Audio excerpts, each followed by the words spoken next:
Bueno, habíamos quedado en el caso de Olsen Quispe con la señora Alfaro. Evidentemente, Olsen Quispe es un menor de edad y está representado por su madre. Recordarán la situación particular.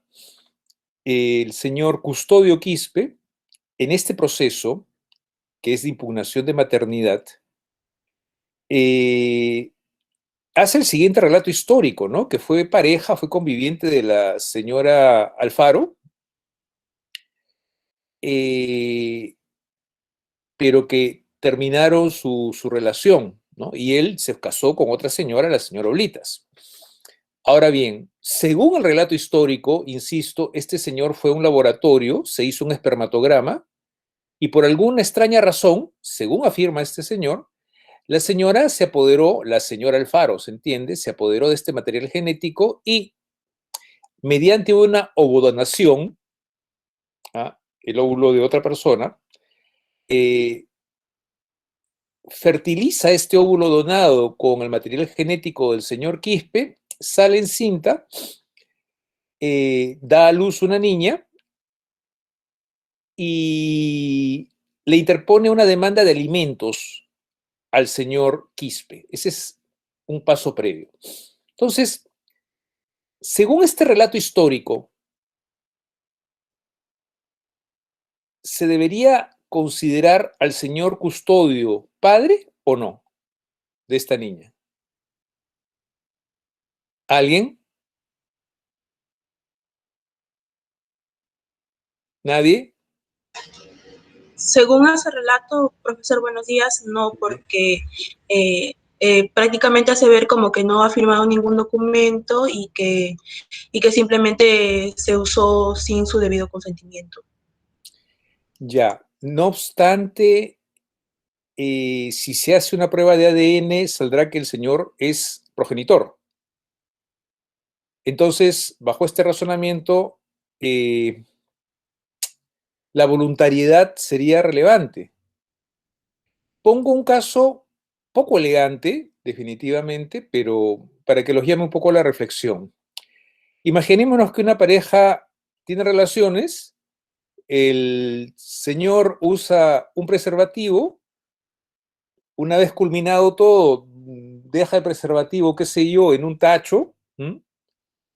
O en un lavadero, como se les ocurra, pero la chica toma ese material genético y hace lo mismo que hace la señora Alfaro, ¿no? Pero en este caso, para matizar un poco con su propio óvulo. Frente a una demanda de alimentos, o en todo caso, peor aún, frente a una demanda de filiación extramatrimonial, ¿el juez qué debería hacer? ¿Declararlo hijo o no? ¿Qué creen?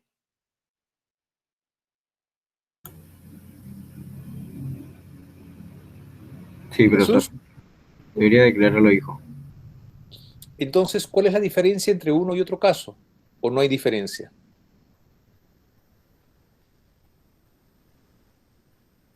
No hay diferencia, profesor. Por eso, señores, tengan mucho cuidado donde dejan su material genético. Ahora bien, en este caso, sí se me escucha, ¿no? Sí, profesor. Sí, Ya. profesor, buenos días. Les pregunto porque en la clase de acto jurídico lamentablemente hubo tal interferencia que una hora antes se tuvo que cancelar la clase, ¿ya? Pero fíjense cómo son las cosas, ¿no? El señor Custodio, no obstante este relato histórico, reconoció a la niña. Ojo. Pero acá viene la primera estrategia, ¿no? Quieren, a través del hijo, el hijo que tuvo dentro de su matrimonio con la señora Oblitas, impugnar la maternidad de la señora Alfaro, ¿sí? Y esto en atención al artículo 399. ¿Alguien puede leerlo, por favor?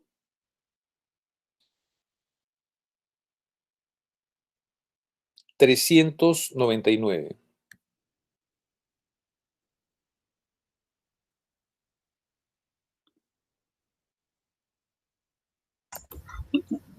Buenos días, profesor. ¿Le puedo leer yo? Por favor.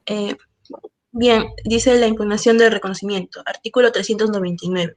El reconocimiento puede ser negado por el padre o por la madre que no interviene en él, por el propio hijo o por sus descendientes si hubieran muerto, y por quienes tengan legítimo interés, sin perjuicio de lo dispuesto en el artículo 395.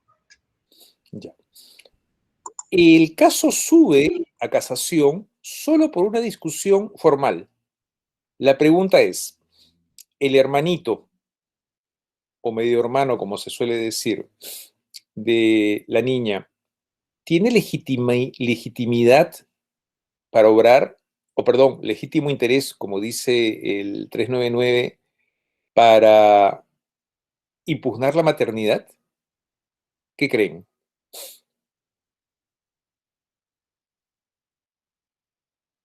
Ya están en grado de responder eso, ¿eh? Estudiaron título preliminar, en teoría. ¿Alguien? ¿Nadie?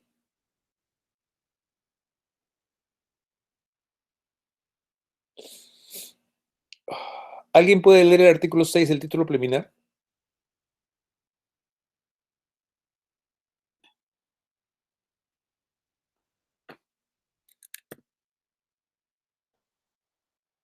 ¿Se me escucha?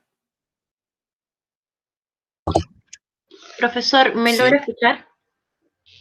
Ya, para poder leer el por artículo favor. 6. Interés para obrar. Para ejercitar o contestar una acción es necesario tener legítimo interés económico o moral. El interés moral autoriza la acción solo cuando se refiere directamente a la gente o a su familia, salvo disposición expresa de la ley. ¿Ya? Entonces, si leen conjuntamente el 399 con este artículo, pregunto, ¿el hermano tiene legítimo interés para impugnar la maternidad de la señora Alfaro? Sí, no, ¿por qué?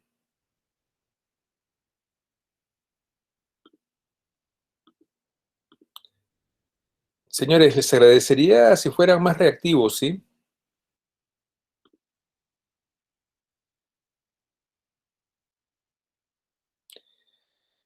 Hay 54 personas conectadas. ¿Cuántos cerebros lo están? ¿Nadie? Hay un interés moral ¿Por qué? porque, bueno, porque es directamente a la gente o su familia. Exacto, ¿no? Conste que en este momento solo estamos discutiendo el tema de legítimo interés a efectos de la impugnación de la maternidad. Bien, y ahora pasamos al segundo capítulo de esta novela. Se encuentran, por favor, Claudia Mendoza y Marian Montoya. Sí, profesor. María Montoya presente. Buenos días. Buenos días. Claudia, Sí, buenos ya. días. ¿Han preparado presentación o no? Sí, Sí, profesor. Ok, bueno, procederé estamos atentos. Comiencen. Ujú.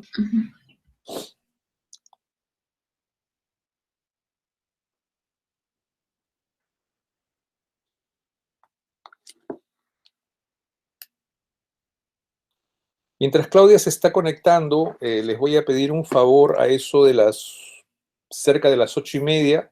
Vamos a hacer un receso de un promedio de 15 minutos, ¿ya? Pero después retomamos la clase, ¿sí? Bien, escuchamos.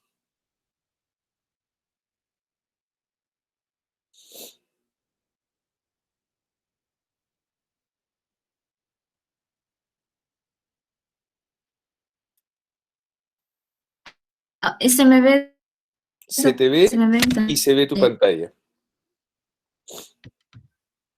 ya, Y ahora el PowerPoint. genial. Ujú.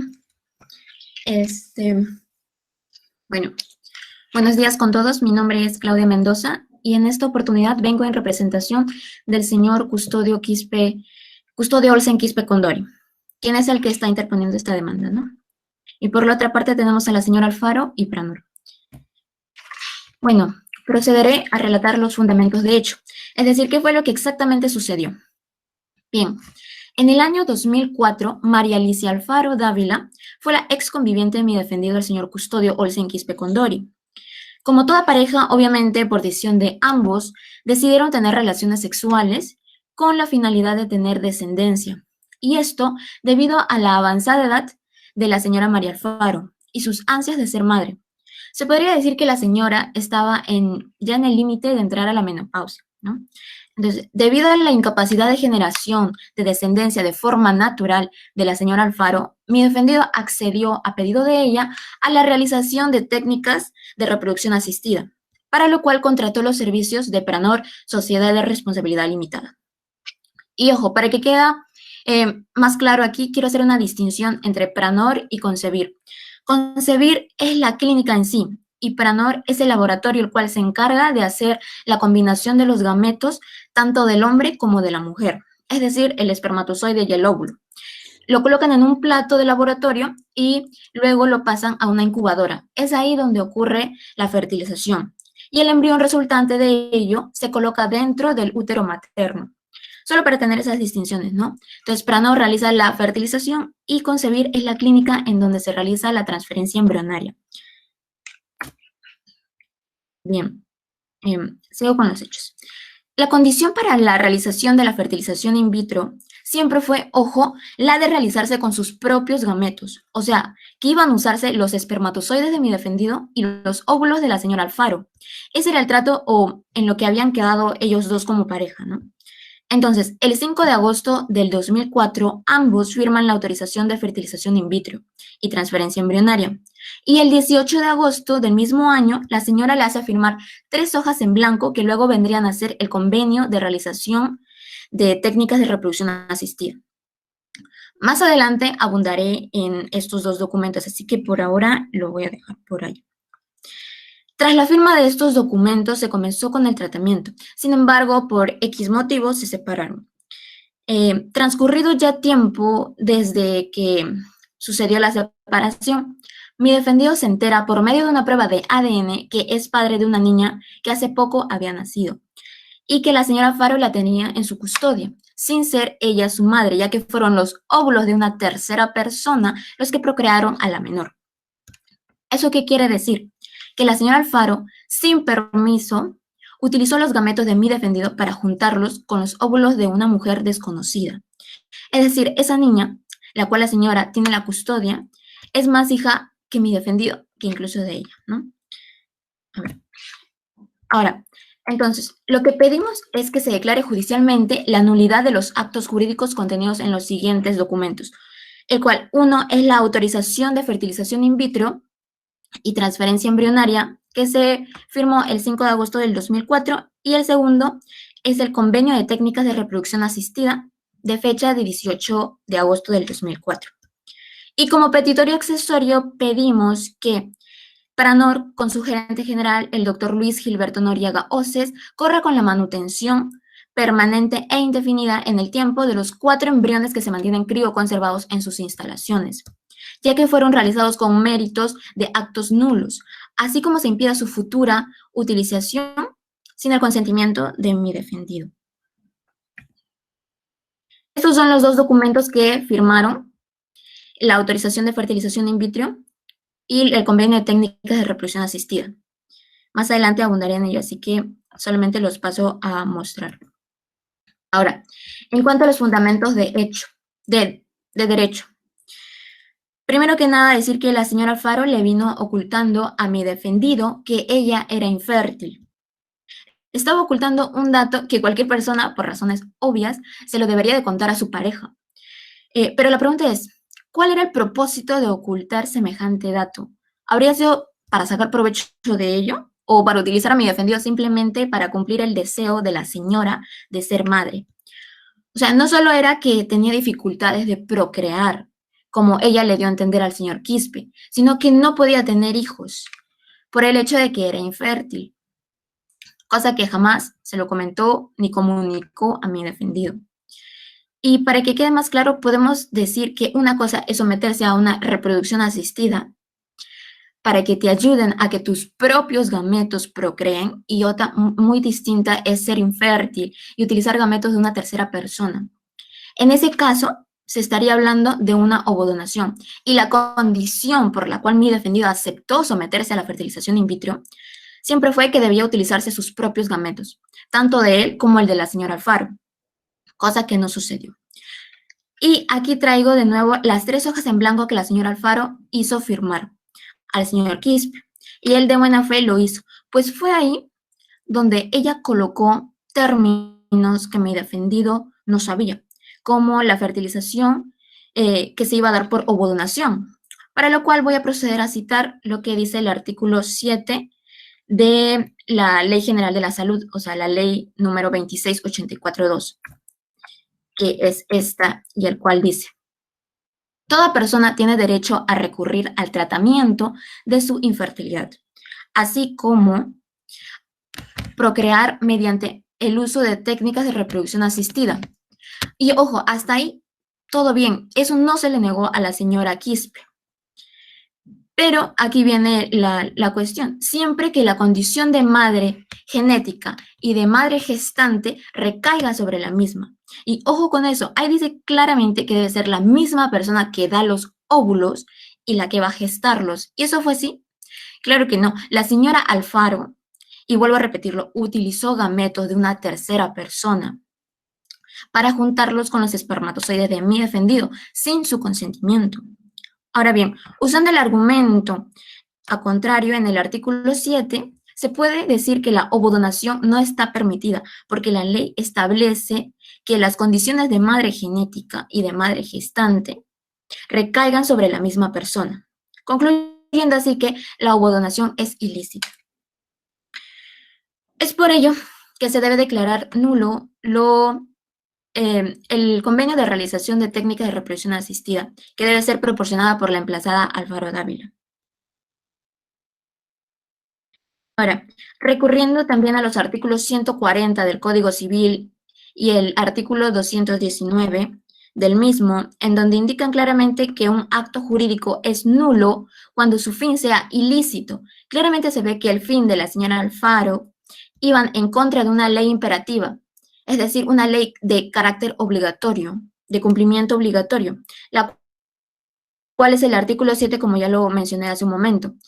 Estamos hablando de la ovodonación. Ese acto es ilícito debido al artículo 7 de la Ley General de la Salud. Y paso a mencionar rápidamente el artículo 140, que dice que el acto jurídico es la manifestación de voluntad destinada a crear, regular, modificar o extinguir relaciones jurídicas. Y para su validez, o sea, para que el acto jurídico tenga validez, se requiere, inciso 3, que su fin sea lícito.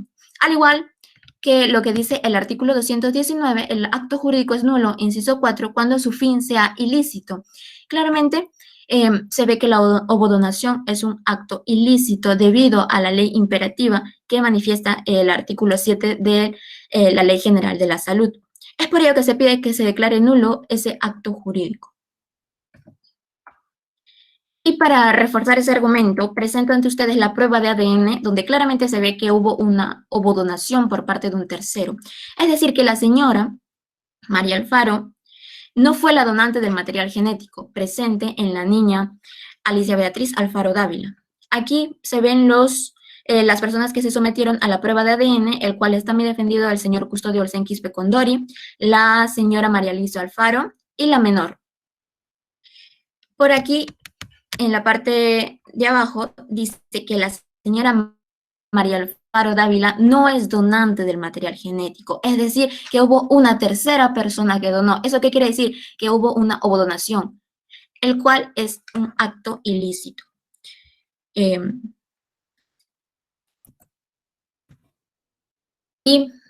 Al término de este documento, te dice que estas cifras corresponden a una certeza de paternidad para la prueba, es decir, que mi defendido, el señor Custodio Olsen Quispe, es el legítimo y genético padre de la menor.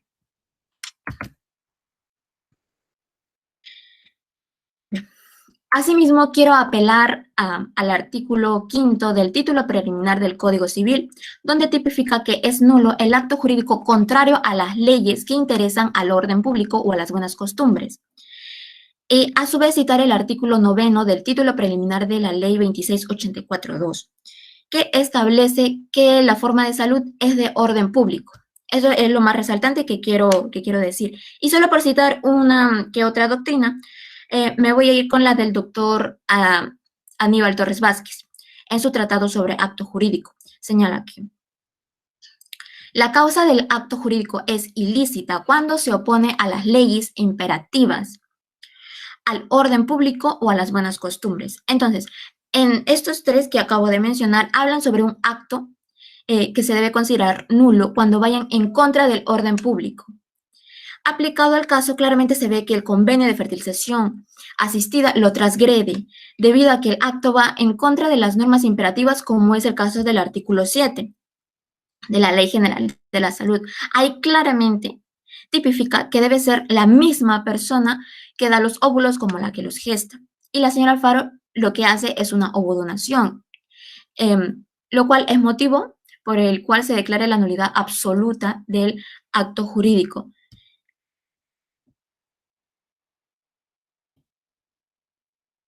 Todo ello mencionado hace un momento fue para fundamentar la nulidad del acto jurídico contenido en el convenio de realización de técnicas de reproducción asistida. Ahora, en cuanto a la autorización de fertilización in vitro y transferencia embrionaria, podemos apelar también al artículo 140 y 219 del Código Civil, que antes mencioné, y es estos dos, el cual habla de la nulidad del acto jurídico. Es lo mismo que se puede aplicar para este. Aquí se aplica lo mismo, ya que el fin de la señora Alfaro no era procrear con sus propios gametos, sino como con los de una tercera persona, o sea, una donante, cosa que no está permitida según la Ley General de la Salud.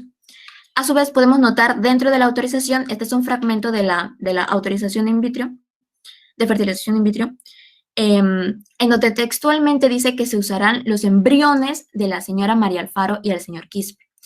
Textualmente dice que sabemos que nuestros embriones serán almacenados durante el tiempo que somos pacientes del programa de FIP, o sea, fertilización in vitro, lo cual denota que el señor Custodio Quispe, mi defendido, firmó un documento el cual afirma que la técnica autorizada por él nunca fue la ovodonación, sino que su único interés era procrear con la señora Alfaro, la cual era su pareja en ese momento, y no con una tercera persona. Por otro lado, dentro de esta autorización están tipificados los costos que debe pagar mi defendido, pero por petitorio accesorio se pide que estas manutenciones corran por la cuenta de Paranor. Al principio mi defendido pagó $200 por el procedimiento de criopreservación y luego los de manutención, que son $35 mensuales a partir de la fecha, de la primera fecha de la transferencia embrionaria.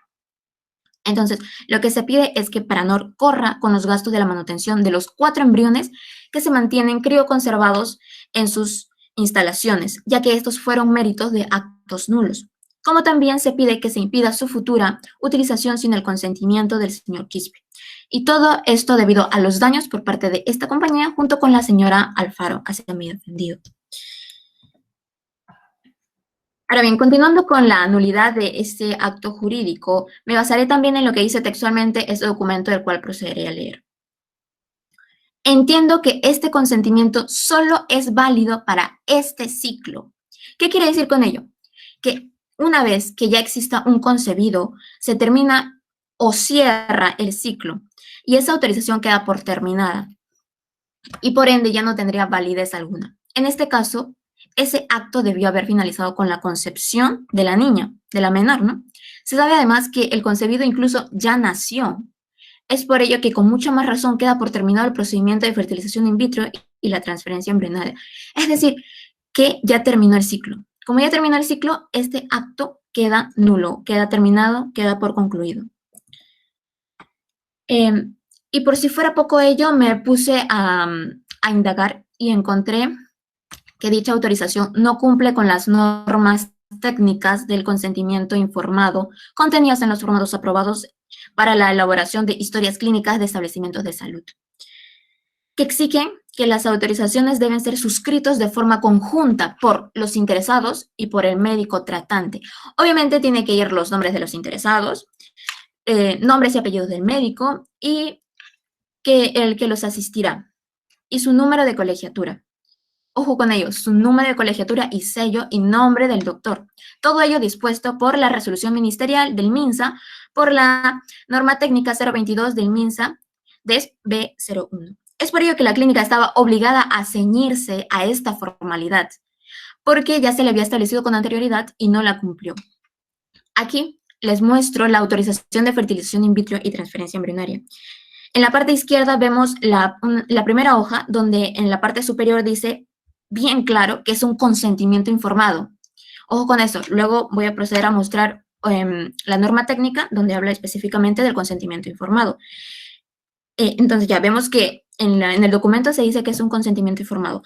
Por la parte derecha vemos que solamente firma mi defendido, señor Olsen Quispe Custodio Olsen Quispe Condori, y la señora María Alicia Alfaro, obviamente con sus firmas y la fecha. Pero, ¿qué dice la norma técnica y en especial el formato que debe ceñirse el consentimiento informado? Establece muchos puntos que deben de llevar esta historia clínica, pero en uno de ellos el que quiero resaltar. Dos de ellos. Nombres y apellidos del profesional responsable de la intervención o procedimiento. ¿Eso qué quiere decir? Los nombres y apellidos del doctor que va a asistir a la señora María Alfaro. Y segundo, los nombres y apellidos, firma, sello y número de colegiatura del profesional responsable de la atención. Y obviamente aquí no se ve que se hayan colocado esas formalidades, ¿no? Solamente se ve que está el número de mi defendido, el nombre de mi defendido y el nombre de la demandada. Ahora, aquí les presento la resolución ministerial de número 776 del 2004 del MINSA, que aprobó esta norma técnica, esta de aquí. Obviamente es un formato mucho más grande, pero yo resalté solamente la parte donde decía consentimiento informado, ya que este documento tiene por título el consentimiento informado, ¿no? Aquí está la resolución para que tengan un mejor conocimiento de ello, ¿no? Así que, recapitulando, mis pretensiones son que se declare nulo los actos jurídicos que son el convenio de realización de técnicas de reproducción asistida y la autorización de fertilización in vitro y transferencia embrionaria. Así como también que Pranor corra con la manutención de los 4 embriones y que se impida su futura utilización sin el consentimiento de mi defendido. Eso es todo.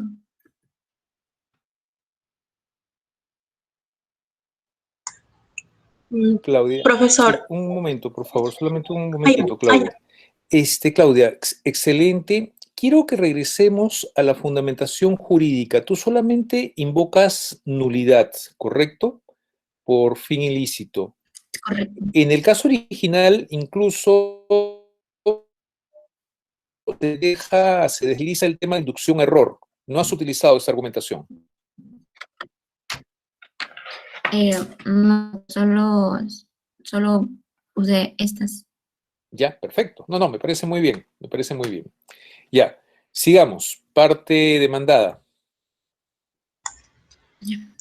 Profesor, Marian. para presentar mis PPTs me va a ayudar una compañera, una amiga. Genial.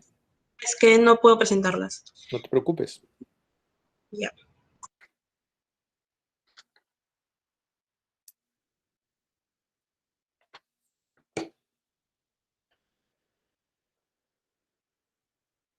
Creo que Claudia, ¿has cerrado tu pantalla? Ah, ya, perfecto. No, sí, doctor, disculpe. Ahora sí, vayamos. Ok, Marian.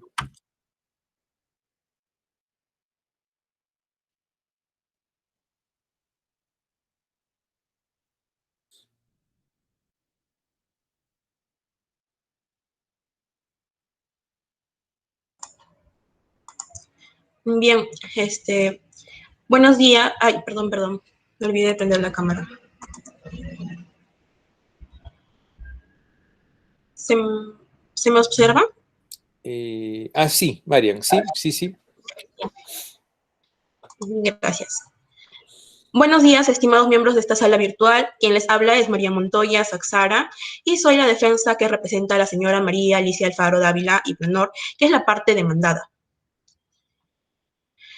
En vista del recuento de los hechos y lo expuesto por la contraparte, presentaré mis argumentos que tienen el fin de que se declare improcedente e infundada la demanda de nulidad que interpone el señor Custodio Quispe, la cual contradecimos y negamos en todos sus extremos. Siguiente, por favor. Las técnicas de reproducción asistida son procedimientos por virtud de las cuales nacen seres humanos día a día alrededor de todo el mundo. La gran idea detrás de ellas es ayudar a aquellos que tienen la dificultad para procrear, para que con la intervención, ¿no?, de un experto en la materia logren superar los escollos que no permitieron que la reproducción se diera de manera natural. Y justo este es el caso de la señora María Alicia Alfaro Dávila, que en adelante la llamaré la señora Alfaro.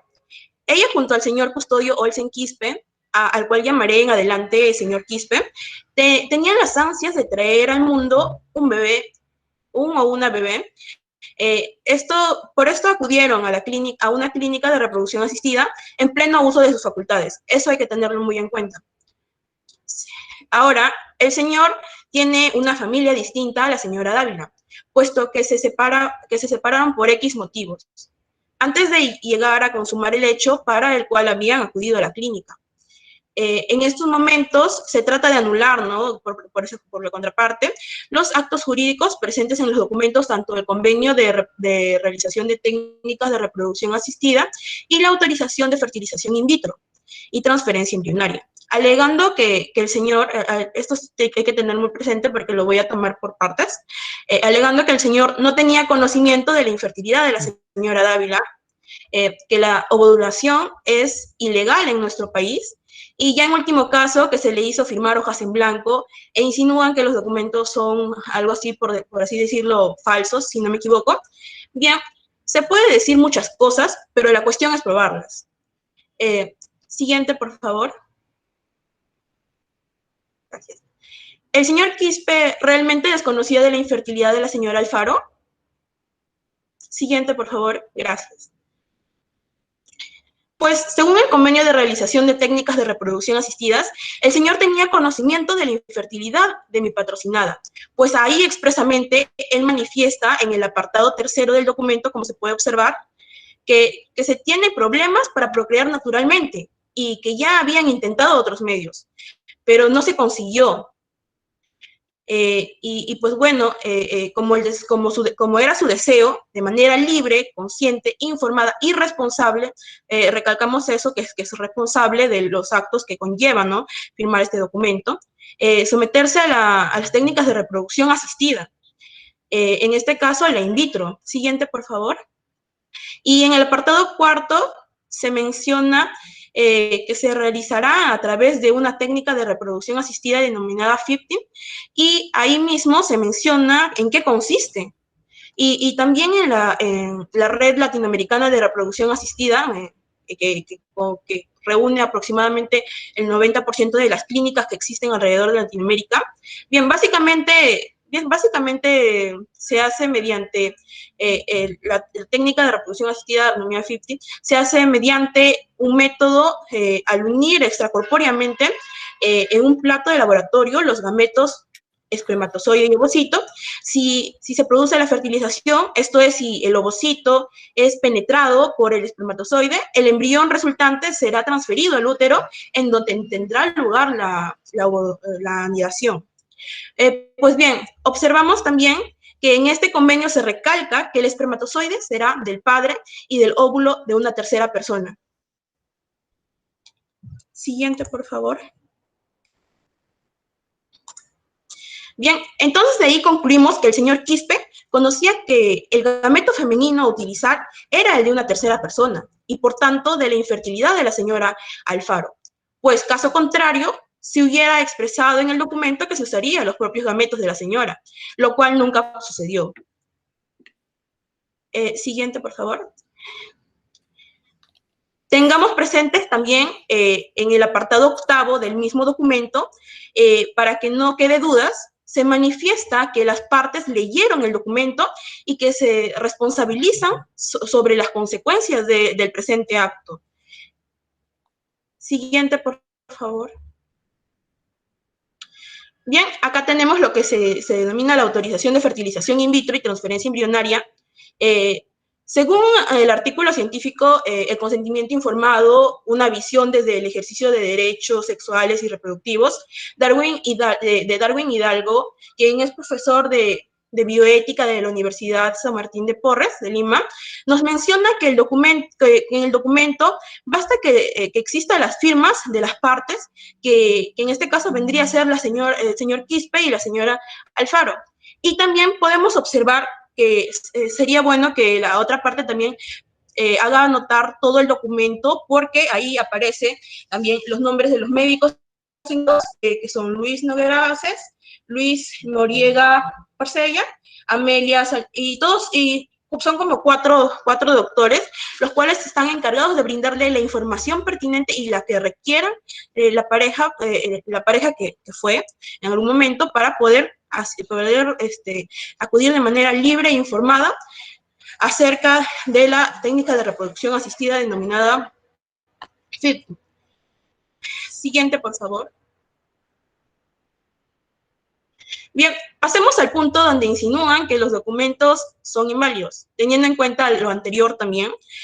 Siguiente, por favor. En este recuadro se observa el documento de convenio de realización de técnicas de reproducción asistida y vemos en las 3 hojas que las 3 hojas cuentan con sello y firmas pertinentes de la notaría. Y del mismo modo con las firmas de la señora Dávila y el señor Quispe. No presenta irregularidad y la parte demandada está totalmente presta a brindar los documentos para el análisis respectivo. Tengamos presente esto más que nada porque mencionan que se hizo firmar 3 hojas en blanco. Tengamos presente que entre todos los seres de la Tierra, solo el hombre es la persona, desde el punto de vista de la filosofía, que es considerada hombre, ¿no?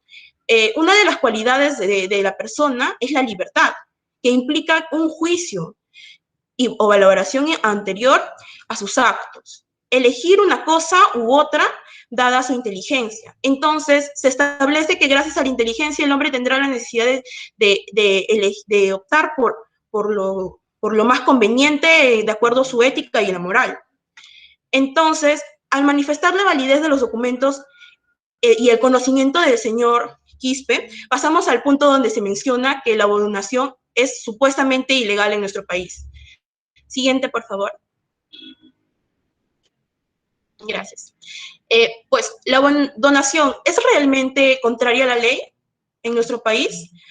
Siguiente. Recordemos que actualmente aún no se cuenta con una ley exacta en el país, donde se regulan las técnicas de reproducción asistida. Siguiente, por favor.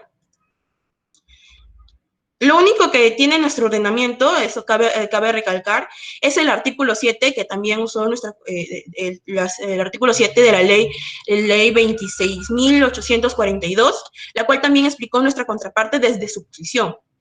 Lo cual pasaré a dar lectura y desglosaré en 4 partes, que son pertinentes para el análisis de este artículo.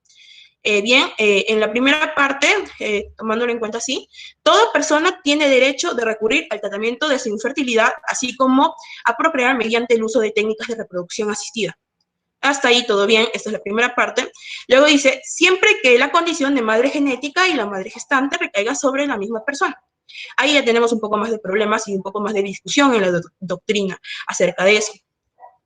Y la siguiente parte, la tercera, vendría a ser, para la aplicación de las técnicas de reproducción asistida, se requiere del consentimiento previo y por escrito de los padres biológicos. Ahí también hay muchos problemas. Se podría dar desde el punto de vista que, ¿cómo es posible que los que donan voluntariamente y anónimamente los espermatozoides o los óvulos en estas clínicas vengan y reconozcan que sus óvulos y están firmando un consentimiento, el cual traería repercusiones legales? Eso ya se ve bastante cuestionable. Y la tercera parte, donde dice, está prohibida la fecundación de óvulos humanos con fines a la procreación, así como la clonación de seres humanos. Ahí sí estamos bastante de acuerdo. Bien, en general podríamos decir qué cosa de este artículo. Pues podríamos decir que la redacción de la norma es deficiente, lo cual ha generado un encendido debate en la doctrina, sobre todo en torno al tema de la obodonación, que es nuestro caso. Podría decir también que en la primera parte del artículo se establece claramente que el recurrir a la técnica de reproducción asistida es un derecho, lo cual tiene importantes consecuencias. También se habla sobre consentimiento, el cual hubo por parte de las personas que querían traer al mundo un ser humano y lo trajeron, pero es casi utópico pensar que donantes de las células germinales, los cuales lo hacen de manera anónima, se presenten a brindar un consentimiento. Dejando de lado el tercer punto, que es el más cuestionable, pasamos a la última parte, donde se prohíbe la fecundación de óvulos humanos con fines de procreación y la clonación de seres humanos. En el caso de la señora Alfaro y el señor Quispe, el fin y la ratio sendi siempre fue el de la realización del proyecto vital. Así que no hay ningún problema por esa parte. Se permite tanto la fecundación homóloga como la heteróloga, pero el artículo pone como condición tajante que la madre genética y la madre gestante recaigan en la misma persona. Es esta la frase en discordia en la doctrina y en cuestión ahora también en este caso. Bien, sobre ello podríamos señalar que la norma no contiene una prohibición respecto a la ovodonación.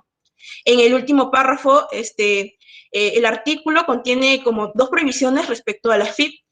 Si el legislador hubiera querido prohibir la ovodonación, lo hubiera establecido aquí, pero no lo hizo. Recordemos también que las prohibiciones no deben interpretarse de manera analógica, sino que deben estar explicitadas. Lo contrario vulneraría el principio de clausura que establece que aquello que no está prohibido está permitido. Y en concordancia al artículo 2, inciso 24 de la Constitución Nacional, se regula el principio que reserva en virtud del cual nadie está obligado, a lo cual la ley no manda ni privado de lo que ella no prohíbe, y por ende considera lícita la conducta. ¿Por qué? Porque no va en contra del ordenamiento jurídico y no se puede hablar de licitud en tanto de ilicitud siempre que no se encuentre en el ordenamiento. Incluso se puede decir que es una simple exhortación del legislador, más no una exigencia. Si se llegase incluso a hablar de evitar los conflictos en torno a la identidad y todo eso del futuro infante, la prohibición debería ser total. Y por tanto, la donación del esperma sería injustificable. Incluso se pondría el caso también que vendría a ser, si se prohibiese la donación y la espermitación la donación de esperma, ¿sí? Se hablaría incluso de una discriminación debido al género, lo cual sería, en el caso de la mujer tenga la dificultad, una negación de poder acceder a la maternidad.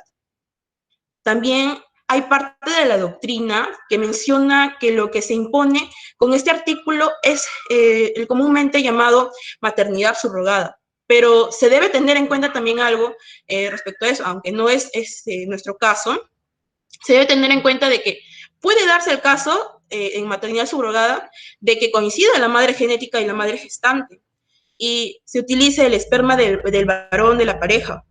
O sea, ahí hay una falencia de ese artículo. Prueba de los defectos de esta norma es el requerimiento del consentimiento expreso de los padres biológicos, como anteriormente les he mencionado, ya que al admitir la donación de esperma, siendo el varón el padre biológico, se estaría exigiendo la presencia de un donante anónimo, que asumiría entonces obligaciones. Pues no lo creo. Entonces, es un curioso cuadro jurídico que solo se entiende a merced de una técnica legislativa errónea, resultando conflictiva e inadecuada su aplicación literal. Recapitulando, existe una falta de uniformidad en el criterio interpretativo. La técnica de reproducción asistiva denominada ovodonación no es contraria al ordenamiento jurídico porque no se establece así, dado el caso de todo lo que no está prohibido, está permitido. Concluimos que es lícito, no es ilícito ni constituye delito, constituyendo más bien, por decirlo de una manera, un vacío normativo y jurisprudencial. También cabe mencionar que se debe fundamentalmente de cualquier Estado, velar por el bienestar de quienes se encuentran en su territorio. Eso haciéndolo una similitud, ¿no? En ese sentido existe y es vigente la Ley General de Sociedades, número 26.887, artículo 11, donde mencionan que el objeto social. Dirán, ¿por qué se está yendo por estas ramas? Pero tiene bastante lógica lo que voy a decir. La sociedad circunscribe sus actividades a aquellos negocios u operaciones lícitas. En ese sentido, cuya descripción detallada constituye su objeto social. Ahí habla de licitud de las sociedades. Teniendo en cuenta que las clínicas de reproducción asistida donde se lleva a cabo la donación son sociedades, en ese sentido, su objeto debe ser lícito, tanto nuestro ordenamiento jurídico y el Estado que vela por el bienestar de la población. Si se llevara a cabo dichos lugares prácticas ilícitas, se tendría algún tipo de sanción para estas clínicas, lo cual no sucede. Siguiente, por favor. Un poco colocando un poco de legislación comparada. Tenemos la Declaración de Mónaco sobre bioética y derecho del niño, donde reconoce, ¿no?, las teras. En ese contexto, se puede, de lo anteriormente mencionado, se puede advertir que nuestra legislación admite las técnicas de reproducción asistida, las famosas teras, por lo que conviene señalar que tal y como se les ha reconocido en la Declaración de Mónaco sobre bioética y derechos del niño, son métodos supletorios no alternativos. Supletorios, ¿por qué? Pues buscan superar una deficiencia biofísica que impide a la pareja tener descendencia cuando otros métodos han fracasado, lo cual sucedió.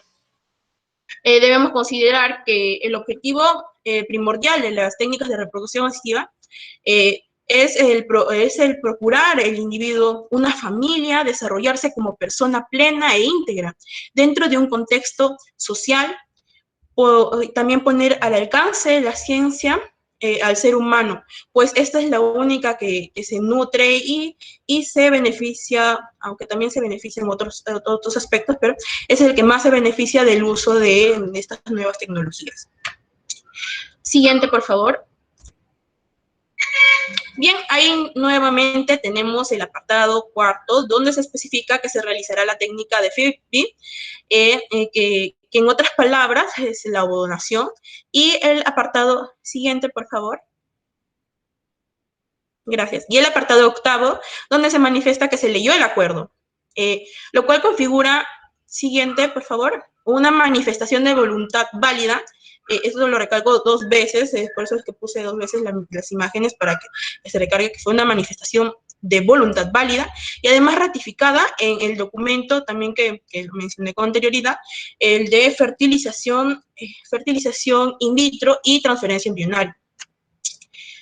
Bien, siguiente, por favor.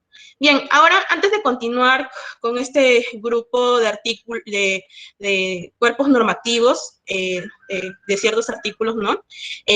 Para el cabal entendimiento de este caso, no solo debemos estudiar nuestra legislación vigente, sino también toda la normativa internacional, convenciones, declaraciones.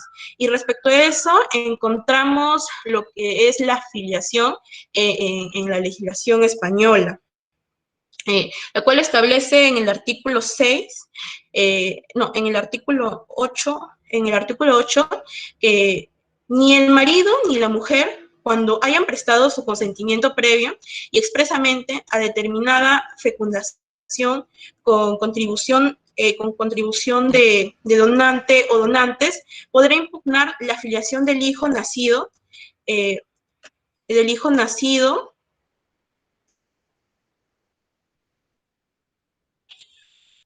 del hijo nacido. O sea, no se puede impugnar después de haber prestado su consentimiento previo. ¿Por qué? Porque ellos ya tuvieron la voluntad de traer a la vida a un ser humano. Esto lo menciono puesto que en principio la expareja tuvo la voluntad expresa de traer al mundo a un ser humano sujeto de derecho, y no por pedir la nulidad de los actos desaparecerán las obligaciones como padres que nacen de la existencia del derecho de la menor. He dicho sea de paso, no se le puede quitar. Bien, aquí tenemos lo que son diferentes cuerpos normativos, donde se menciona el interés superior del niño, del niño, ¿no? En el artículo 1 nos menciona a la persona humana, es sujeto de derecho desde su nacimiento, y la vida humana comienza con la concepción. El concebido es sujeto de derecho para todo cuanto lo favorece. La atribución de los derechos patrimoniales está condicionalmente que nazca vivo. La niña nació viva y por tanto, como fue producto ya sea por producto de este tipo de teras, ¿no? Ella es sujeto de derecho y no se le puede quitar su situación de ser humano. Entonces, también tenemos lo que es la Convención Americana de Derechos Humanos, en su artículo humano, donde también recalca algo parecido a lo de nuestro ordenamiento, ¿sí? Y más que nada se recalca lo que es la protección de la ley, por parte de la ley para el menor, para con el menor.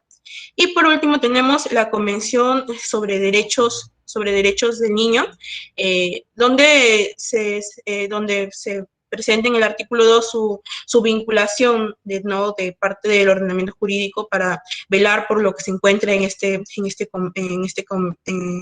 esta convención. Y recalcamos lo que es el artículo 3, donde dice interés superior del niño. Pues siempre se tiene que velar en cualquier situación jurídica el interés superior del niño. Siguiente, por favor.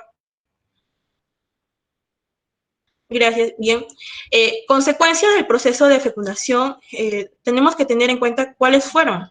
Pues se produjo el nacimiento de una niña.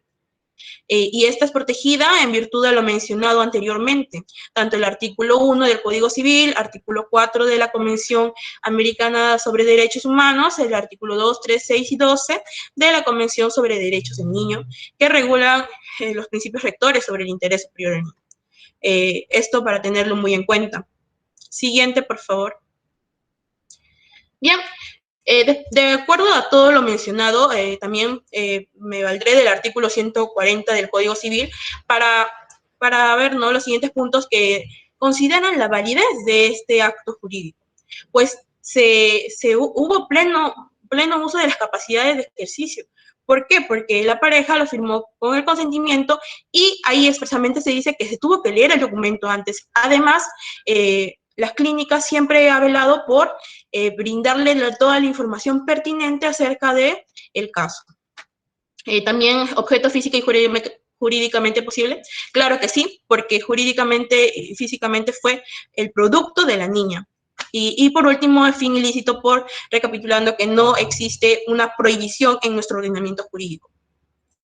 Siguiente, por favor. Ya.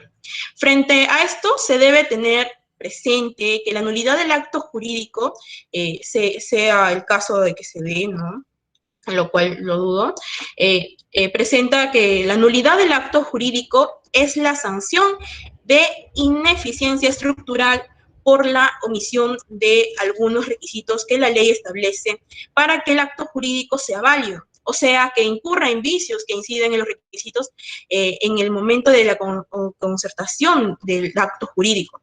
También es importante tener presente que el hecho de que el acto nulo carezca de efectos no impide que el hecho se establezca relaciones de obligaciones con la menor. Siendo relevante precisar que la declaración de nulidad tiene como efecto que prima el acto de sus efectos propios o normales, e imponen que las cosas deban volver a su estado anterior. Desaparecen los derechos, obligaciones que habían nacido, y deben restituirse los bienes que se hubieran entregado. Asimismo, la nulidad está destinada a destruir la apariencia de validez que ostenta el acto. Se debe considerar que la manifestación de voluntad se ejerció libremente, pues aseveramos que no existe fundamento que acredite el engaño en el que supuestamente se indujo al demandante, ya que el mismo convenio constaba de manera expresa el procedimiento a realizarse y en el que se hacía referencia a la cesión de óvulos. Por tanto, no es congruente ni válido que posteriormente se retracte de los mismos, sobre todo teniendo en cuenta que la naturaleza de estos y las consecuencias que de ellas se derivan, pues nació una menor, una persona sujeto de derecho. Cabe precisar que la relación jurídica obligacional generada como consecuencia de dicho acuerdo se ha agotado en todo lo contractual y ha producido los efectos jurídicos esperados, por la parte al haber dado lugar a la procreación de una menor. Por consiguiente, la nulidad de los actos cuestionados no presenta efectos jurídicos que puedan ser privados o suspendidos. Asimismo, es imposible volver a un estado anterior y pretender desaparecer los derechos y obligaciones que hubieran nacido a la restitución de los bienes que se hubieran entregado, siendo que por la naturaleza del acuerdo de realización de la prestación pactada, a modificación de la realidad de forma irreversible. O sea, no es posible que se revierta ya el nacimiento de la menor. No puede afectar la eficacia del acto realizado. También tenemos que tener en cuenta, en el orden de las ideas presentadas, que en nuestro ordenamiento, en el inciso 6 del artículo 427 del Código Procesal Civil, señala que el juez declarará improcedente la demanda cuando el petitorio fuese jurídica y físicamente imposible, por lo que, estando a lo expuesto, ¿no?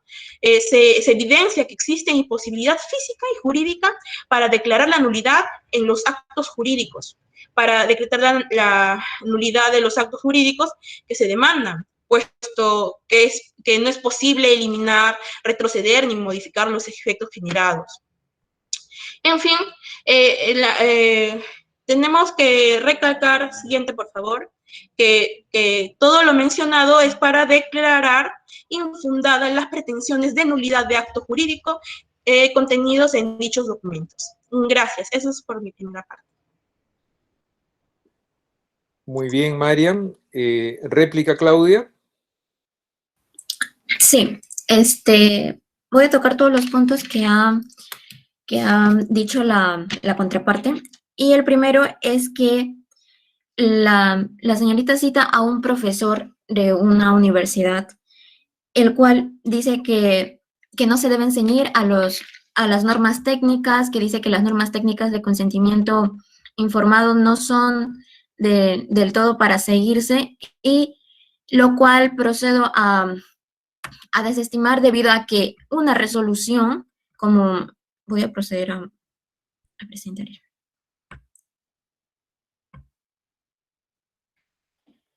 Como esta resolución ministerial número 776 aprueba las normas técnicas que deben ceñirse un consentimiento informado, una historia clínica. Luego, dice que sí aparece el nombre, pero no su firma y sello. Aquí procedo a mostrar, la contraparte dijo que no mostré del todo el documento. No sé si se puede observar. Sí, está el nombre de un doctor, pero este no es el doctor el que le va a asistir. O sí, en ningún momento ni en ningún lado del documento dice que este es el doctor que le va a asistir a la señora María Alfaro. Dice que ante cualquier duda, pregunta o comentario, comuníquese con nosotros.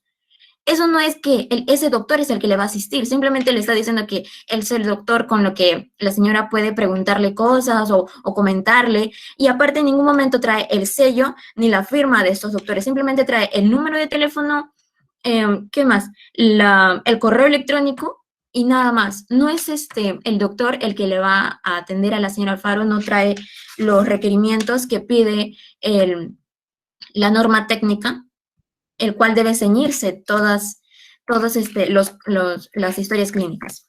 Ahora, también le dice que la ovodonación no es un acto ilícito, el cual procedo a explicar que sí lo es debido a que es una norma imperativa. Te dice el artículo 140 que el acto jurídico es la manifestación de voluntad destinada a crear, regular, modificar, extinguir relaciones jurídicas, y para su validez se refiere el fin lícito. ¿Y qué es lo que dice la ley número 7 de la Ley General de la Salud? El artículo 7, disculpen, que la condición de madre genética y de madre gestante recaiga sobre la misma. ¿Esto qué quiere decir? Por obvias razones se deduce que no puede haber una tercera persona, sino la única condición, ahí dice siempre, siempre que, ese siempre te da, abarca todas las posibilidades en las que pueda haber, ¿no? Que la condición de madre genética y madre gestante debe ser la misma persona. Y la señorita, en la contraparte, dice que no es ilícito debido a que no explícitamente se dice que la ovodonación es ilícita.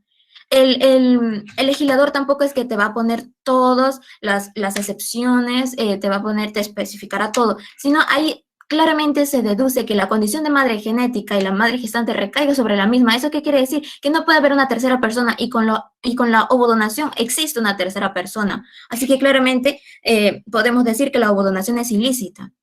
El otro punto que toca la contraparte es que del interés superior del niño.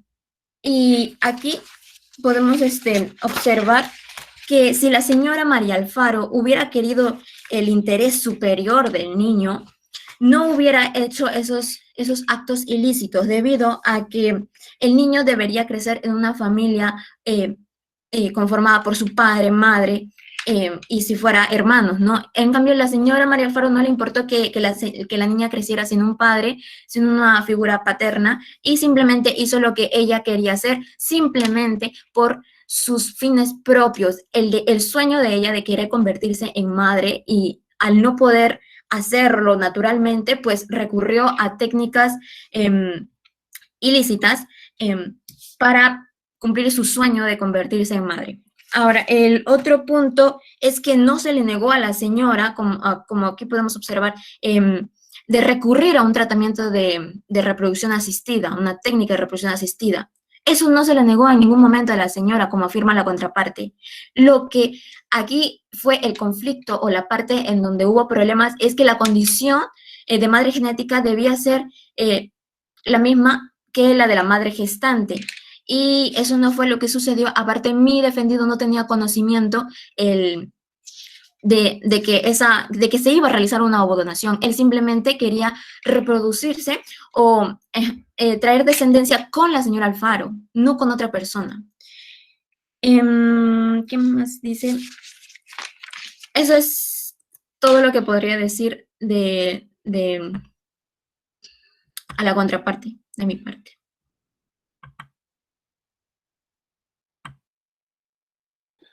Muy bien, ahora pasamos a la dúplica.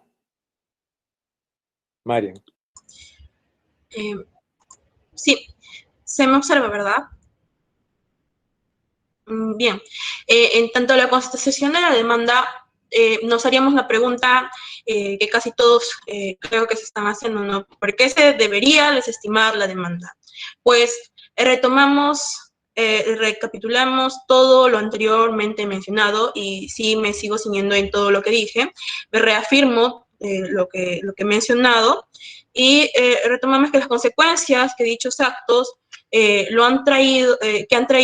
ya existen, han traído, tal como el nacimiento de la menor. Asimismo, se desconoce los derechos reproductivos de la demanda, pues se accedió libremente a las técnicas de reproducción asistida usando el óvulo de una sedente anónima, situación que considero no atenta contra el orden público y las buenas costumbres, sino que permite el ejercicio de la libertad reproductiva. En el orden de las ideas presentadas con anterioridad respecto a lo argumentado por la demandante, en cuanto alega los errores en los que incurre mi defendida, puesto que el error estuvo en él, en el señor Quispe, puesto que tuvo que desistir antes de que ya se lleve a cabo la fecundación de la menor. En ese caso sí hubiera dado cabida a que ellos puedan tratar de desestimar los actos figurados en los documentos. Pero no se hizo en ningún momento, como que se le borró la memoria al señor y se olvidó de que había firmado los documentos y simplemente los dejó de lado y siguió con su vida, lo cual no tuvo que ser. Concluyo que la relación sentimental, bien, ratificando la originalidad de los documentos firmados por ambas partes, con uso de sus facultades, y asimismo la improcedencia de la pretensión de nulidad de los actos jurídicos ya realizados y generando consecuencias a las cuales no se puede dar marcha atrás, y por tanto lo que se demanda carece de totalmente objeto. Asimismo, tendremos que tener en cuenta que al no existir leyes que regulen las clínicas de reproducción asistida, ellas se rigen por un ordenamiento interno, ¿no? Ellos se autorregulan. Eso se tiene que tomar muy en cuenta en cuanto se dice la validez del documento, del segundo documento mencionado, ¿no? Y eso sería más que nada todo, y profesor, ahí concluyo mi defensa, mi contrato. Muy bien, chicas. Denme un segundo, por favor.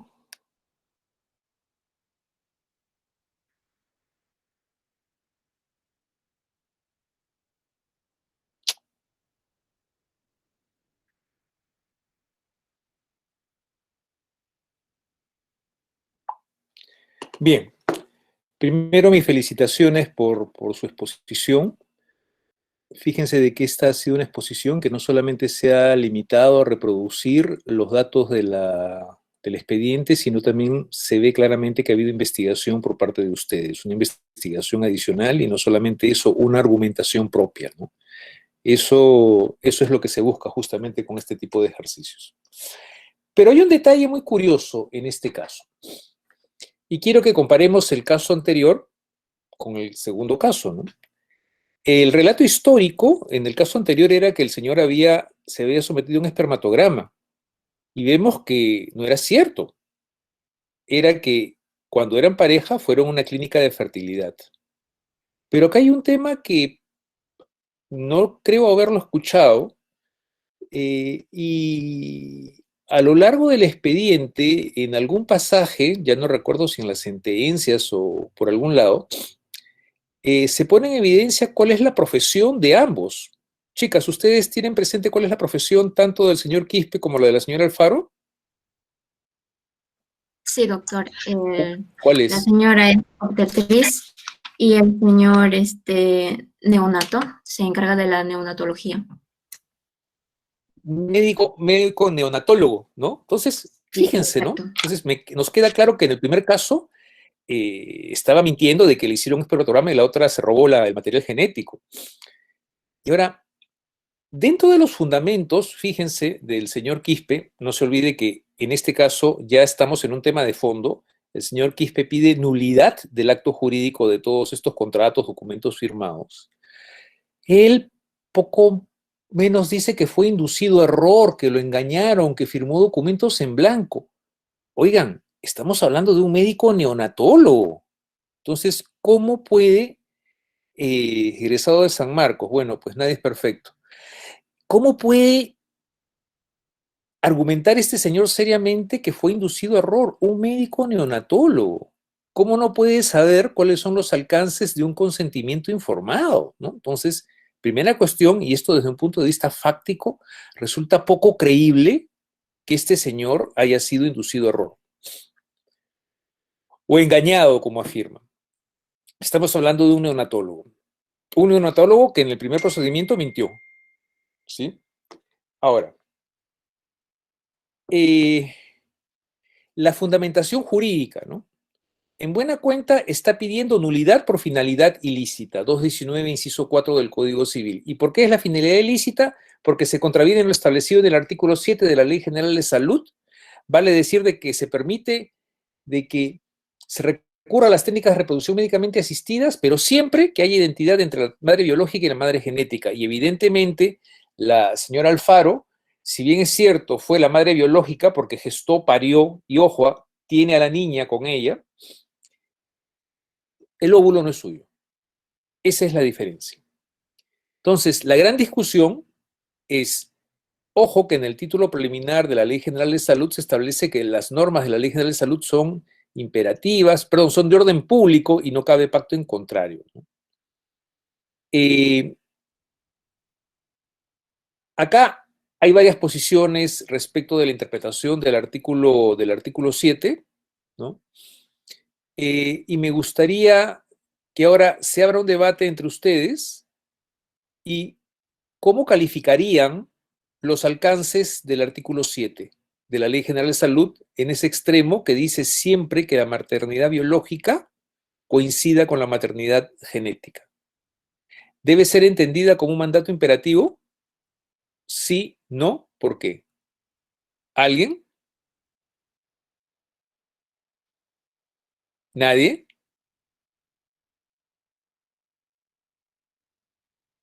Profesor, Profesor. Sí, dice siempre, escucho. en la parte que dice siempre, entonces sería, como mencionaba la compañera, sería algo general, ¿no? Que no se procede a eso si en caso no se cumple esos pasos. Ya, digamos Entonces, entonces, Entonces, siempre cuando sea la madre gestante y también biológica, la que tiene que en sí, la que va a donar también el óvulo y también va a gestar, es como una condición que siempre se debe cumplir. ergo, si no se cumple, ¿qué pasaría? No, no sería lícito. Y por Nulidad. sí, Alberto. Nulidad sería. Doctor, es precisamente este artículo que no permite la maternidad subrogada, ¿no? Ahí vamos a ver, porque también hay otra interpretación ahí. O sea, quiero ir por partes, ¿sí? Acá hay dos lecturas. O le das una interpretación literal y entiendo el siempre y que como un mandato imperativo, ergo los contratos en los cuales, o los mecanismos en los cuales, para ser más claros, se recurre a las técnicas de reproducción médicamente asistida y, como el caso de la señora Alfaro, esta señora recurrió a la donación, no sería madre, ¿no? O no debería ser considerado madre. Pero acá hay un tema, ¿no?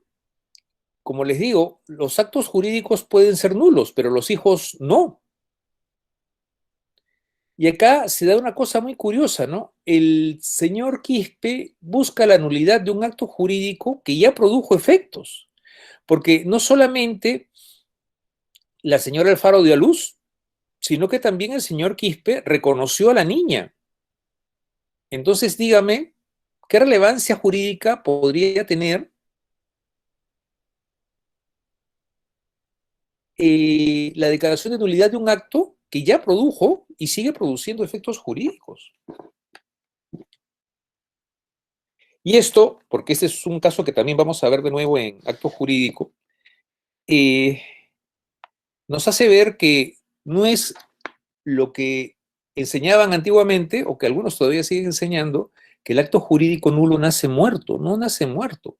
Produce efectos jurídicos precarios, cierto es, porque uno tiene un plazo de 10 años para pedir su nulidad, pero igual produce efectos jurídicos. Y este es un ejemplo clarísimo, ¿no?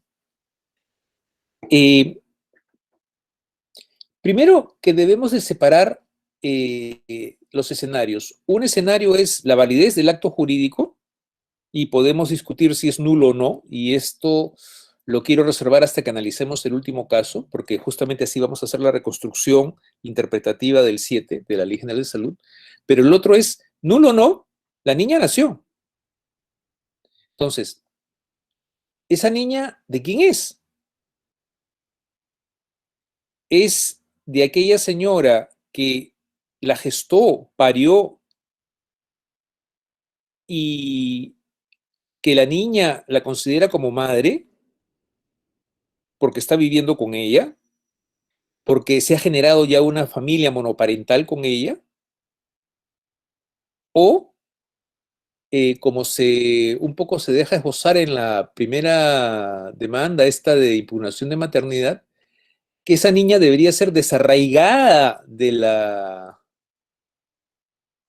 esta familia monoparental, de su mamá, o de la señora que considera su mamá, a una familia en la cual, cierto, hay un padre y hay un medio hermano, se entiende y se percibe de que esta sería una familia hostil.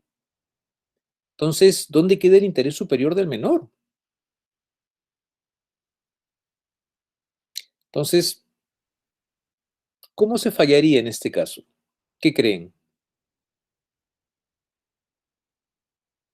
Cierto es, y acá nos podemos auxiliar de la legislación comparada, hemos dicho que hay un principio que es el parto determina la maternidad, ¿no? Y en atención a eso, quedaría claro que la señora Alfaro es la madre, pero no solo por ese hecho de haber parido y gestado, sino por el hecho de que la niña, ¿no?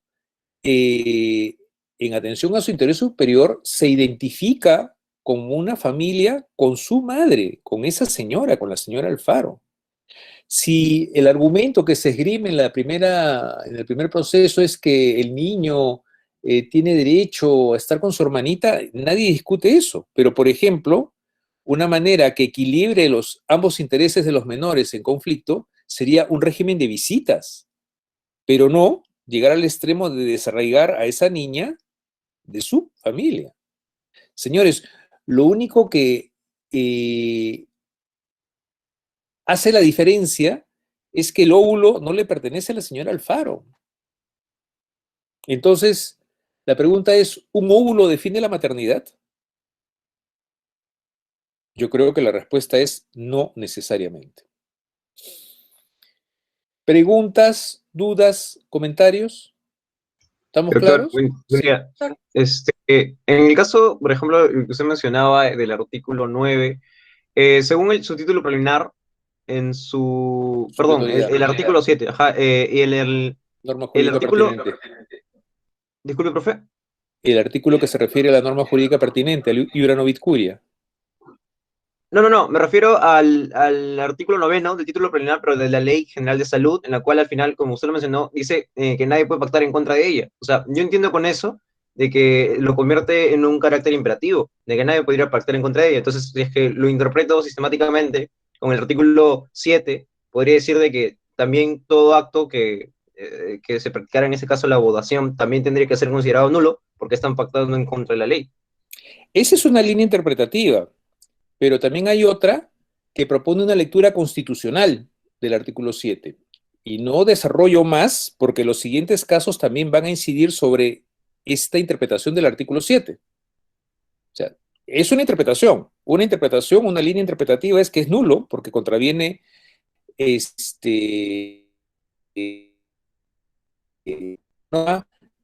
la misma Ley General de Salud considera que es imperativa y no cabe pacto en contrario. Pero vuelvo al tema. Más allá de eso, una cuestión es discutir la validez o invalidez de ese acto, que es lo que se está discutiendo en este proceso y no otra cosa, y otra totalmente distinta, determinar quién es la madre. Ya, tú declaras nulo, digamos, que no se hizo en el caso, pero tú declaras, bueno, se hizo en una de las instancias, pero la Corte Suprema no amparó la pretensión. Tú declaras nulo el acto, so what? ¿Qué pasa? ¿Cuál sería la consecuencia? ¿La niña deja de ser hija de la señora Alfaro?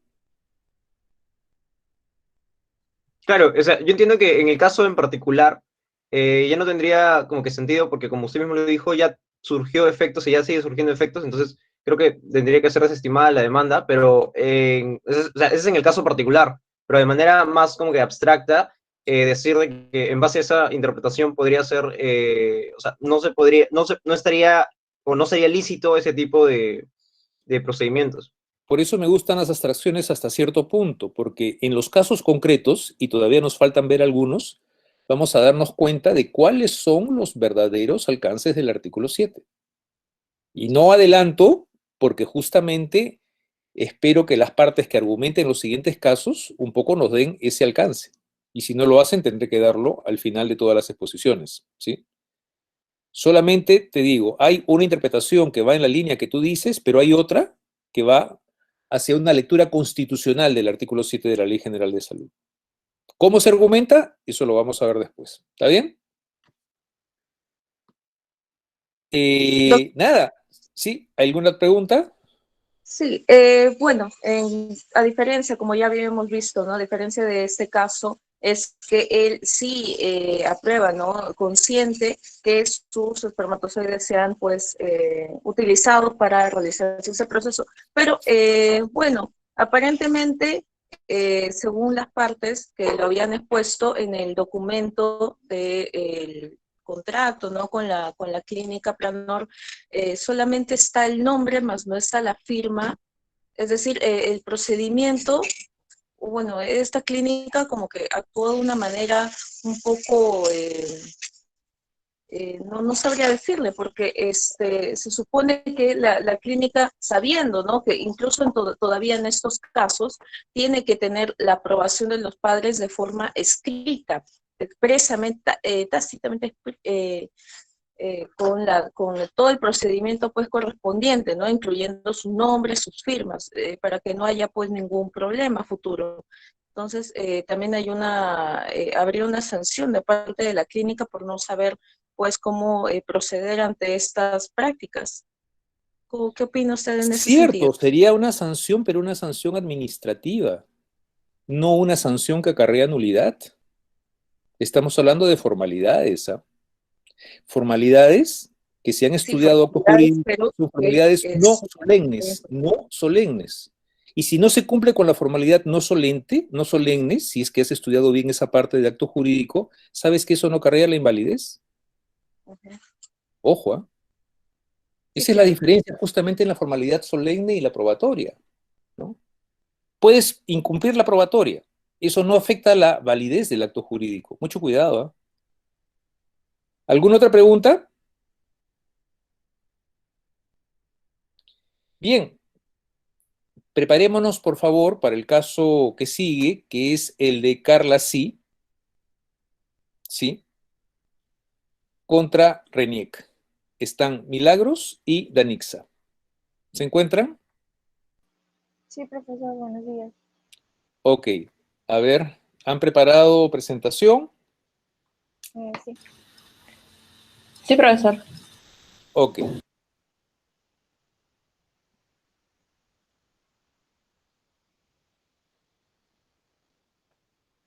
¿Se logra ver la pantalla? Eh, ¿Se está visualizando? Sí, sí se ve pantalla y se te ve. Ok.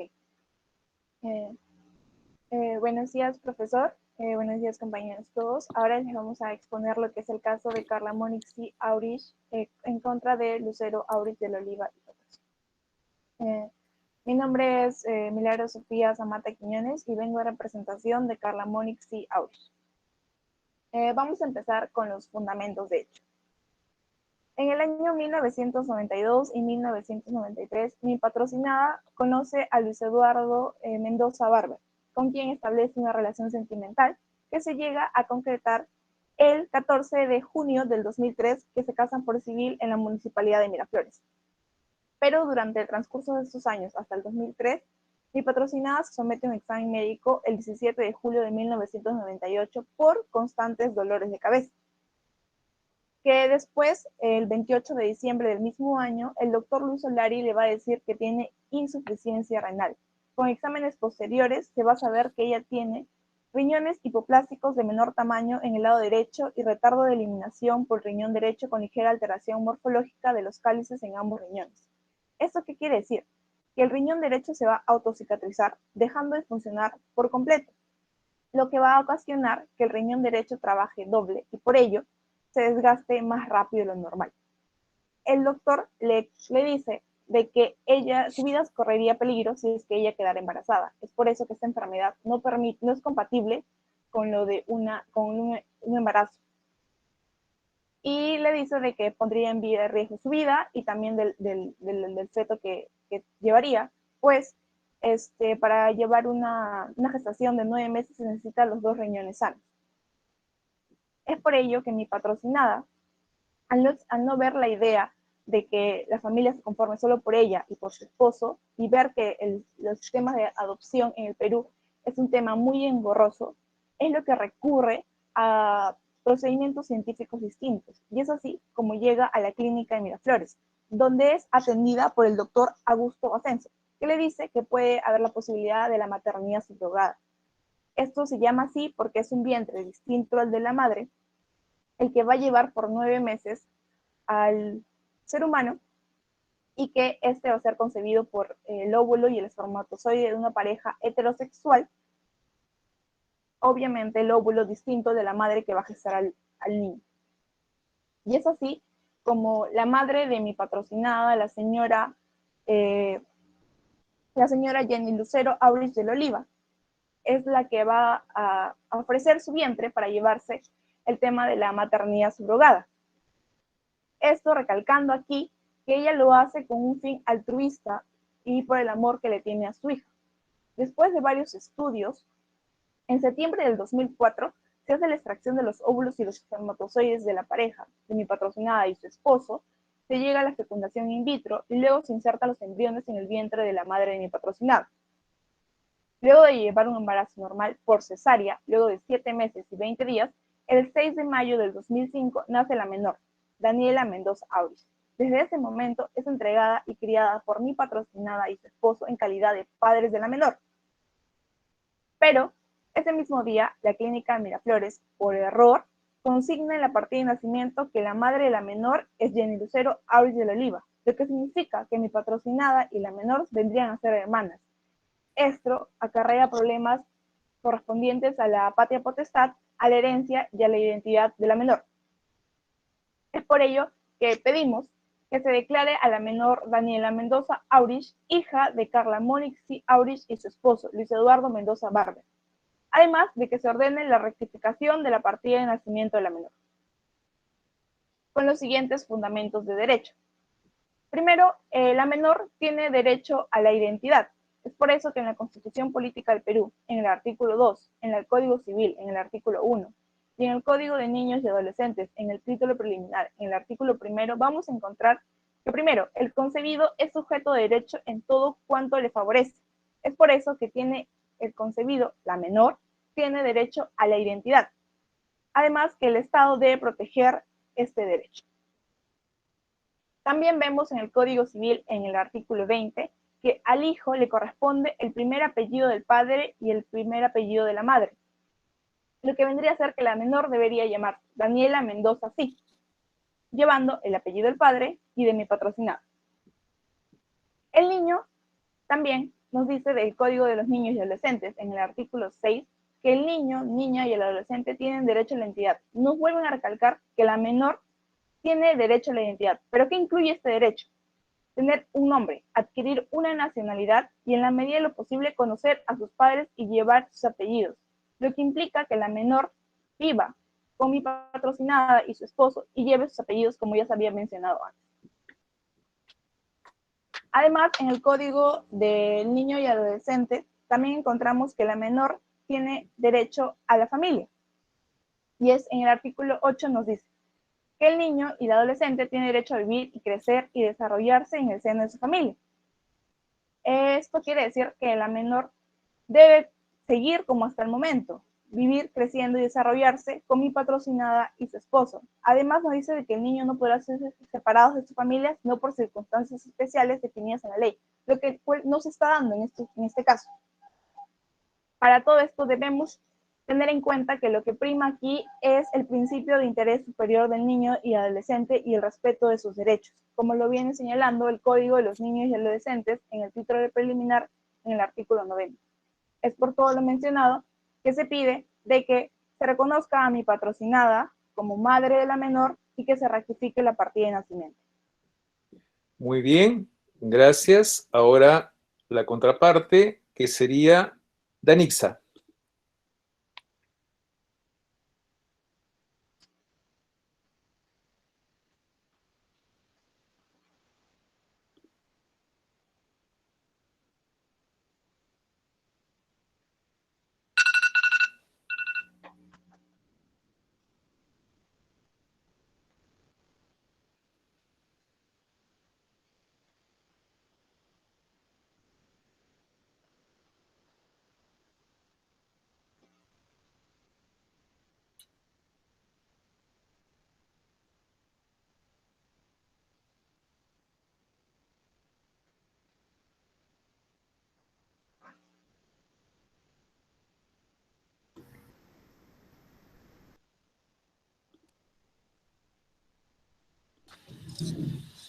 ¿Se está compartiendo la pantalla? Sí, A sí, ver, ya. Ya. Sí. Ok. Bueno, buenos días. Mi nombre es Anixa Mota y voy a representar a Lucero Aurich del Oliva. Primero que nada, quiero enfatizar en la relación familiar que existe entre los involucrados. Primero tenemos a Carla Aurich, Carla Monixi Aurich.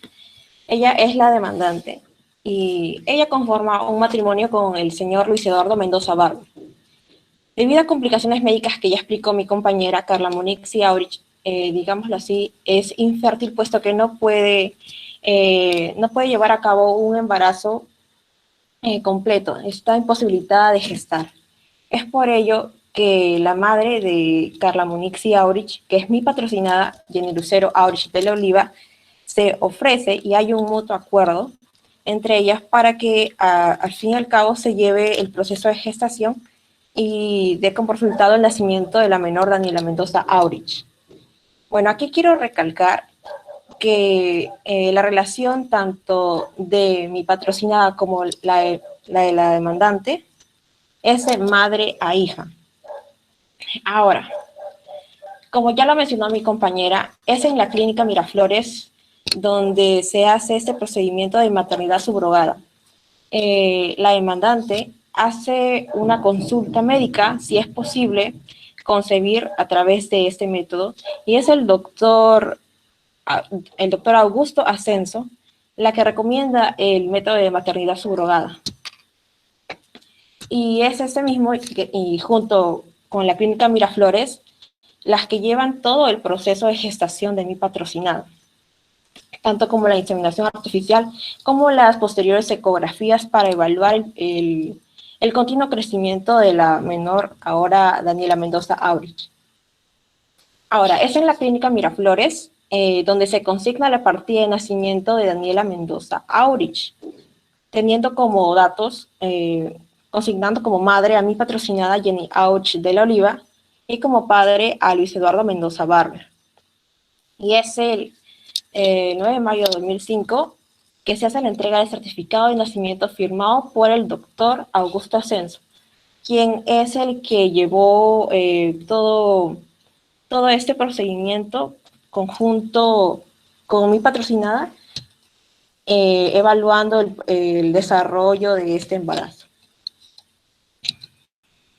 Prosiguiendo con ello, me gustaría invocar al artículo 395 del Código Civil de irrevocabilidad del reconocimiento, que nos dice: el reconocimiento no admite modalidad y es irrevocable.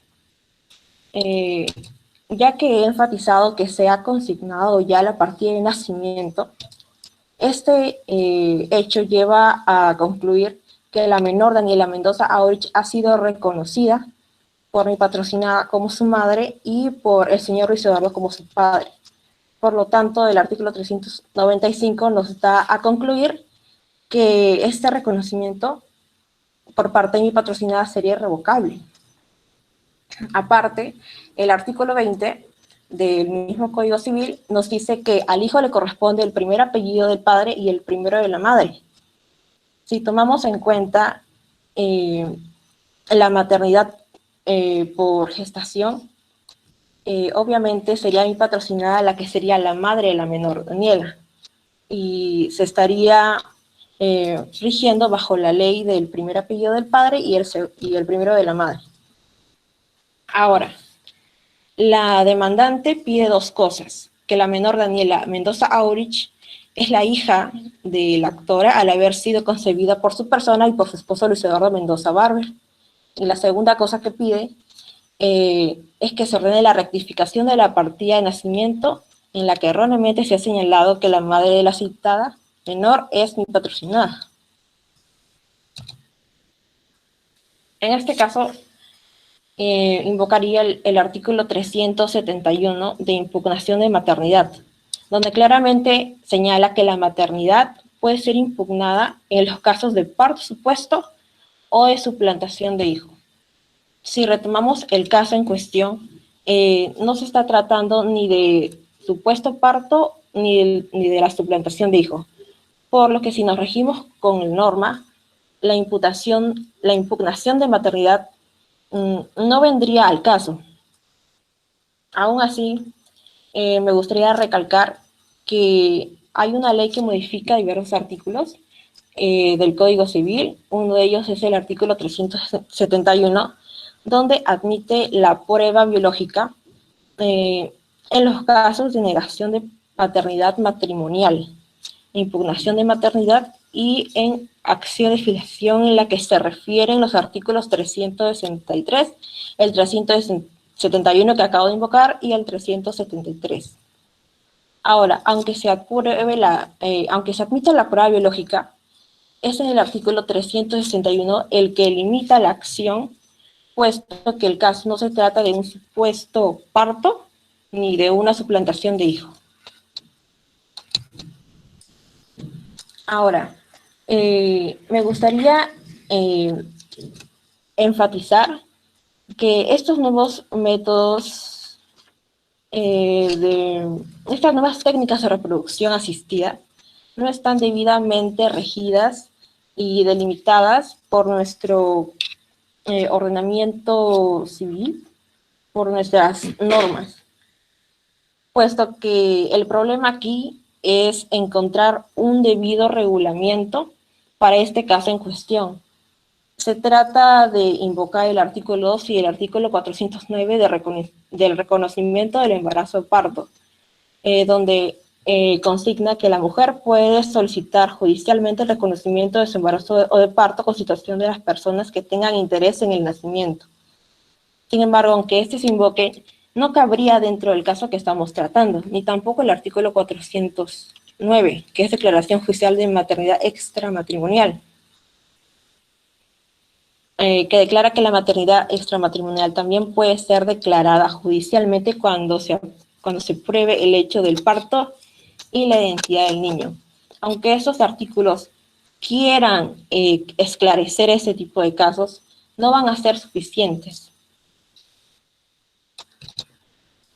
Es por ello que mi patrocinada, siendo la madre de la demandante,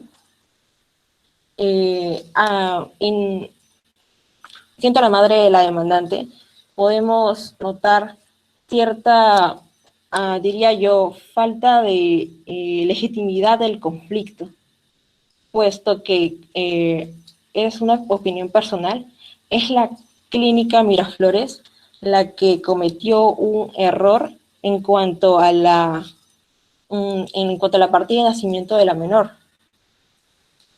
Es por ello que en el artículo 139 de la Constitución Política del Perú, el principio de no dejar de admitir justicia por vacío o deficiencia de ley se aplica y se sigue con este procedimiento. Sin embargo, es menester resaltar que el principio de legalidad de este proceso, gracias a este es imposible jurídicamente impugnar la maternidad por no encontrarse regulado en nuestro ordenamiento jurídico. Aquí vemos un claro problema en nuestra legislación. Ahora, como ya muchos grupos han recalcado, la Ley General de Salud número 26842 del artículo 7, lo vuelvo a recalcar. Toda persona tiene derecho a recurrir al tratamiento de su infertilidad. Recordemos que la demandante, Carla C. Aurich, no puede llevar a cabo un proceso de gestación saludable. Es por ello que está tratando su infertilidad. A ver, así como procrear mediante el uso de técnicas de reproducción asistida, siempre que la condición de madre genética y de madre gestante recaiga sobre la misma persona. Aquí es donde se encuentra una serie de contradicción, puesto que la madre genética es Carla C. Aurich y la madre gestante es mi patrocinada. Continúo leyendo. Para la aplicación de técnicas de reproducción asistida, se requiere el consentimiento previo y por escrito de las partes biológicas. Está prohibida la fecundación de óvulos humanos con fines distintos a la procreación, así como la clonación de seres humanos. Quiero resaltar que hay esta serie de contradicción, puesto que son dos personas diferentes las que comparten la nómina de madre genética y de madre gestante. Siguiendo con la defensa, se encuentra con dos puntos controvertidos fijados, puesto que nos tenemos que basar en los principios generales del derecho. Vamos a dar cumplimiento del principio de congruencia procesal, determinar si la demandante es madre de la menor Daniela Mendoza Aurich. Ahora, yo estoy defendiendo a Jenny Lucero Aurich del Oliva. Así que voy a hacer un recuento de definiciones de maternidad. Primero, según el diccionario jurídico de Guillermo Cabanellas, madre es la mujer que ha dado a luz uno o más hijos. Este concepto cabría y es aplicable a mi patrocinada. El segundo concepto viene del derecho romano. La maternidad será siempre cierta con el solo ver a una mujer gestante y después con el infante en brazos. Estos dos conceptos, aunque tradicionales, son aplicables a mi patrocinada. No obstante, con el desarrollo de la tecnología, ahora mismo se habla de estas técnicas asistidas de reproducción, donde se puede hablar de diversos tipos de maternidad. Voy a hacer un recuento de Adriano López, magíster de bioética, que señala lo siguiente. Según la perspectiva biológica, la maternidad puede ser plena y no plena. Puede ser plena cuando la madre biológica gesta al niño con su propio óvulo, y puede ser no plena cuando una mujer aporta el útero y la gestación y la otra aporta el óvulo. Creo que nos encontramos en este caso. Ahora, simplificando, según Adriano López, podemos hablar de tres tipos de maternidad. La madre genética, la madre gestacional o de parto y la madre social. Mi patrocinada se encontraría dentro del concepto de madre gestacional o de parto. Finalmente, concluye que para traer al mundo un niño se necesitan tres ingredientes biológicos diferentes. El óvulo, un espermatozoide y un útero. Cuando falta uno de ellos, el resultado es la infertilidad o la esterilidad. Ahora, paralelamente tenemos a los conceptos que nos da Enrique Barsi, Rospigliosi, sobre la maternidad. Un favor, Danitza, sí, como les había dicho, necesito hacer una pausa. Va a ser entre 10 a 15 minutos, ¿sí? Entonces, momentáneamente voy a hacer una pausa y después regresamos, ¿ya? Y ahí continuamos. Gracias. Ya.